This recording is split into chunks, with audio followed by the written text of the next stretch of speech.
بعد از اینکه تمام خاموت‌ها رو گذاشتیم، یعنی جای ستون‌ها رو مشخص کردیم، حالا باید بیایم آرماتورهای ریشی ستون‌ها رو قرار بدیم.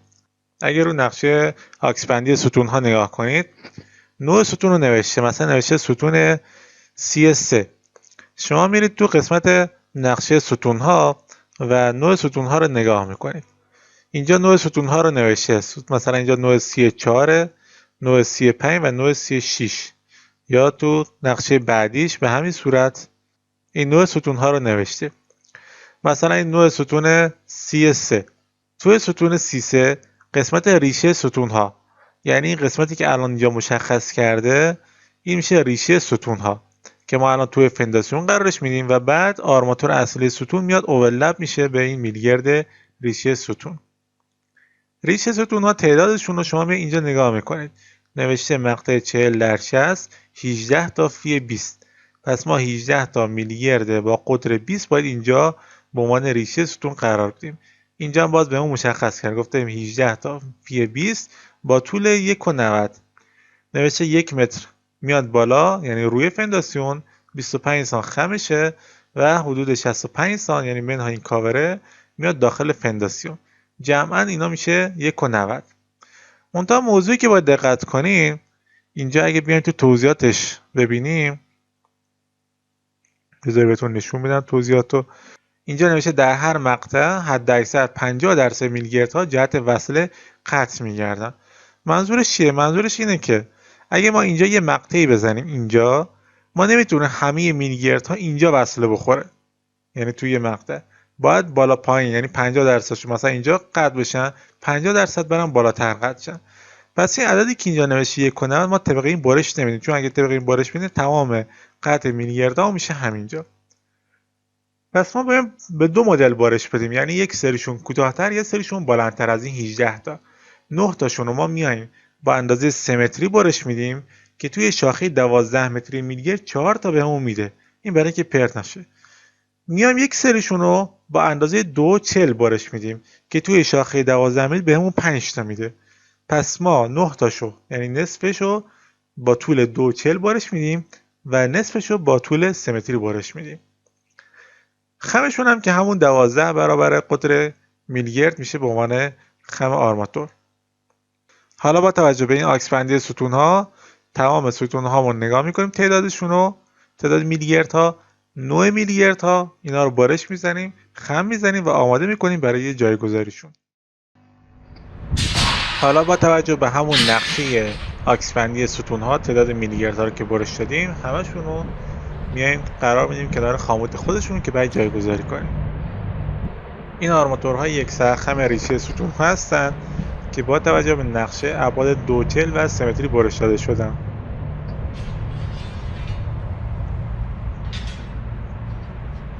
قسمت هایی که دیوار بارشی هم بود، اگه نوع ستون و دو سر دیوار بارشی ننوشته، تو قسمت دیوار بارشی میتونید تعداد میلیگرد ها رو ببینید توی نقشه.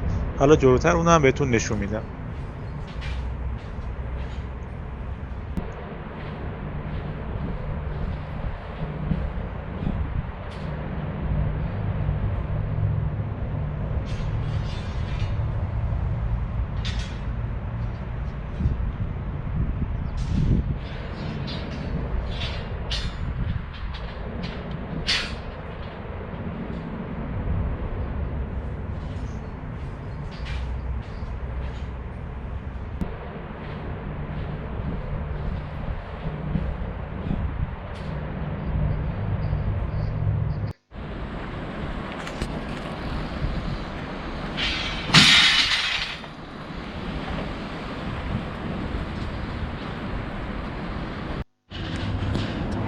حالا جایگذاری آرماتورهای ریشی ستون شروع شده. تمام ریشه ها رو با توجه به همون تعداد که توی نقشه مشخص کرده و نوع چیدمانشون قرار میدن.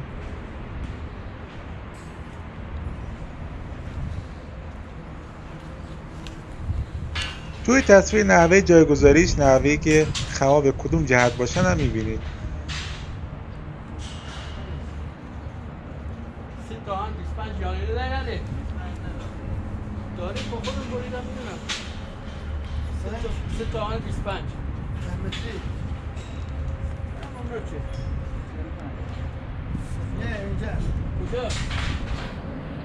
این سه تا خاموتی هم که پایین هست بعدا دیگه باز میشن و مطابق نقشه با فاصله مشخص بسته میشه.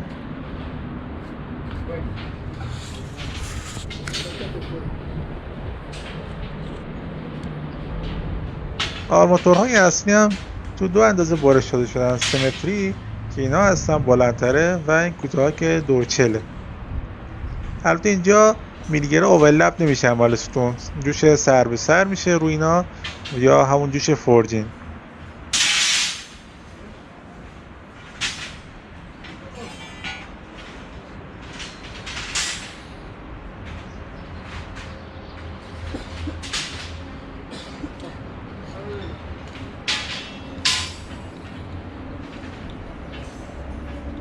ستون هایی که بر فنداسیون قرار میگیرن خمشون اون قسمتی که بر فنداسیون هست به سمت داخل خم میشن.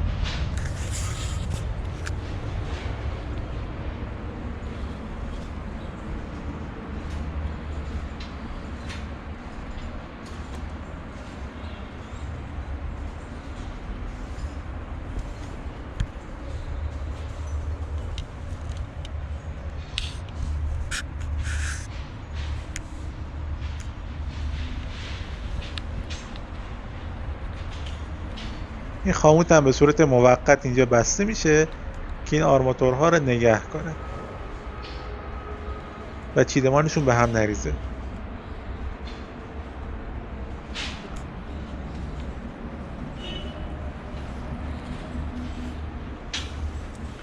این خاموتی که اول بسته شده توی بتون قرار، یعنی 5 سانت بتون میاد روی این فنداسیونه و این خاموت اولی توی بتون میره. خاموت بعدی 5 سانت بالای بتون، یعنی 5 سانت از بر ستون شروع میشه به بستن که این دیگه حالا بعد از اینکه بتون ریزی فنداسیون انجام شد قرار میگیره.